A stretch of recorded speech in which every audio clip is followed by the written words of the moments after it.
আসসালামু আলাইকুম রহমতুল্লাহ। আজকে আমরা চলে আসলাম আমাদের ভুট্টা প্রজেক্টে। আসলে আমাদের বান্দরবান জেলায় অনেকদিন বৃষ্টি হয় নাই।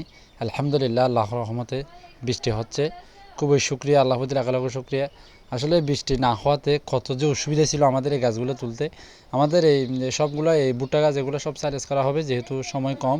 আর একটু যদি বৃষ্টি থাকে বা ভুট্টা গাছের মধ্যে পানি থাকলে তাড়াতাড়ি বড় হয়ে যায়। আমরা ইতিমধ্যে কাজের ফাঁকের মধ্যে আমরা চিন্তা করলাম কিছু আমরা নাস্তা পানি খাই। এর মধ্যে আমরা কুক নিয়ে আসলাম এবং বন নিয়ে আসলাম। আমরা সবাই মিলে খাচ্ছি কাজের ফাঁকে। আসলে আনন্দটা এখানে, যখন সবাই মিলে একসাথে খাবে, কাজের মানুষের সাথে একটা তৃপ্তি পাওয়া যায়, আলাদা একটা তৃপ্তি পাওয়া যায়। এটা যে জায়গায় আছেন তারা বুঝতে পারবেন কতটুকু আনন্দ পাওয়া যায়। এর মধ্যে আমাদের কাজ চলমান। আমরা ইতিমধ্যে কিছুক্ষণ পরে বৃষ্টি আসতে পারে। বৃষ্টি আসছিল ওই দিন, আসলে বৃষ্টির কারণে আমাদের একটু টানতে কষ্ট হয়েছে। সেজন্য আমাদের কাজটা একটু অগ্রগতি কমে গেছে। তাও হোক যা হোক, আলহামদুলিল্লাহ আমাদের কাজ চলমান ছিল। বৃষ্টি হোক বৃষ্টি না হোক, কেননা আমাদের এগুলো টানতে হবে। আমরা মাটি দিয়ে আপনার এখানে সার দিচ্ছি, কেননা যখন আমরা এখানে একটা পানি দেবো তারপরে ইনশাল্লাহ গাছগুলো খুব দ্রুত বড় হয়ে যাবে। এর মধ্যে আমাদের কাজ ইতিমধ্যে আমরা নাস্তা পানি করার পর আবারও আমরা কাজ শুরু করব। কাজ শুরু করার আগে আমরা একটু গল্প গুজব করতেছি কীভাবে কী করা যায়। আসলে মজার কি, সবাই মিলে এটা একটু এক ধরনের বন্ধন।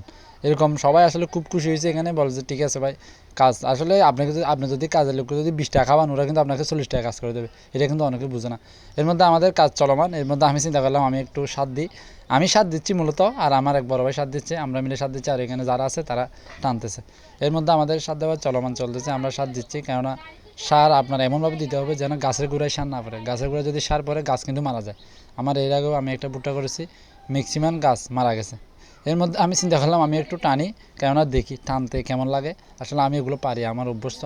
কামারি হতে গেলে এগুলো সব জানতে হবে, না জানলে হবে না। এই জন্য আপনার সব কিছু প্র্যাকটিক্যালি জেনে এরপর আপনার খামারে আসতে হবে।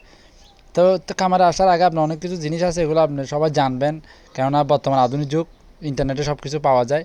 বা সশরীরে আপনার যদি দেখতে হয় তাহলে আপনি নিজে একটা খামারের সাথে দেখা করে সব কিছু শিখে নেবেন। সবাই ভালো থাকবেন। আচ্ছা।